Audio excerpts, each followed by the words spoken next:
I'll take a few moments myself, and if you don't mind, I'm going to start with Dr. Winkle. Dr. Winkle, you live in North Carolina, I gather? Yes, I do. And North Carolina's Coastal Resources Commission has estimated a decade ago that the sea level along the North Carolina shore would raise 39 inches in coming years. Do you challenge that finding by your state Coastal Resources Commission? I'm not challenging their finding, but I am saying that the emission scenarios that they've used in the past, and they've been used by a lot of people, and they are commonly used, face a lot of challenges in that they've been found to be largely implausible, particularly the upper bound ones. So, not largely, wholly. but clearly they've used other data that you have confidence in if they've decided that they've got 39 inches of sea level rise and you're not challenging their finding. Right? So you're challenging a segment of the data that they used, but you're not challenging the 39 inches finding. Is that correct? I'm challenging the wisdom of using the emission scenarios that they use to find some of them, the ones that you contend are exaggerated.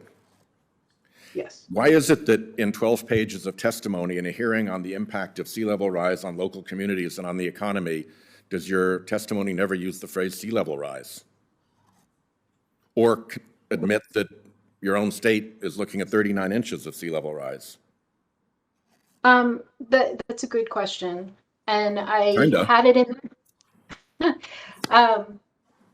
The reason is because I know enough to know that the science of sea level rise is nuanced. It is increasing, but it largely understanding it and understanding its impacts on different areas requires a level of expertise about sea level rise and the dynamics. You think the Navy has that level of expertise?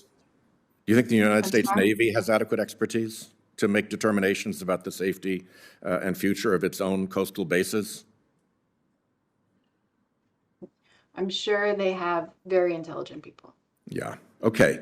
To go back to Senator Kane's questioning, and just to be clear about this, would funding of research or expert opinion by fossil fuel interests implicate your concerns about conflict of interest? Would, of course. Okay. And would the concerns about conflict of interest be worsened if the fossil fuel funding of the research or the expert opinion was undisclosed? Yes. Okay. So with that, let me turn to Mr. Lewis, who is here on behalf of Competitive Enterprise Institute. This is at least the fourth time, Mr. Lewis, that you have appeared to bring climate skepticism on behalf of Republican colleagues to hearings. You have said in the past that climate change could actually be a net good for people. You've also said, and I'm quoting you here from an NPR radio show where the host asked you, in response to questions about climate change and sea level rise, the question to you was, so you're saying move New York, move Miami, move Southern Florida, move Boston? And your response was yes. So given the kind of eccentric nature of your testimony, I'm interested in following up on your other Republican witnesses' advice and finding out how much fossil fuel funding goes into the Competitive Enterprise Institute. Sure. Well, let me address that question first, which is, I don't know that, and you don't know that because it comes through a group called Donors Trust, which hides the real donor and screens who the original donor is. But if Competitive Enterprise Institute wished to, it could have a policy of requiring that the actual donor be disclosed rather than the identity laundering shop of Donors Trust, correct? But our policy is that we do not we protect the privacy of our donors, whoever they are.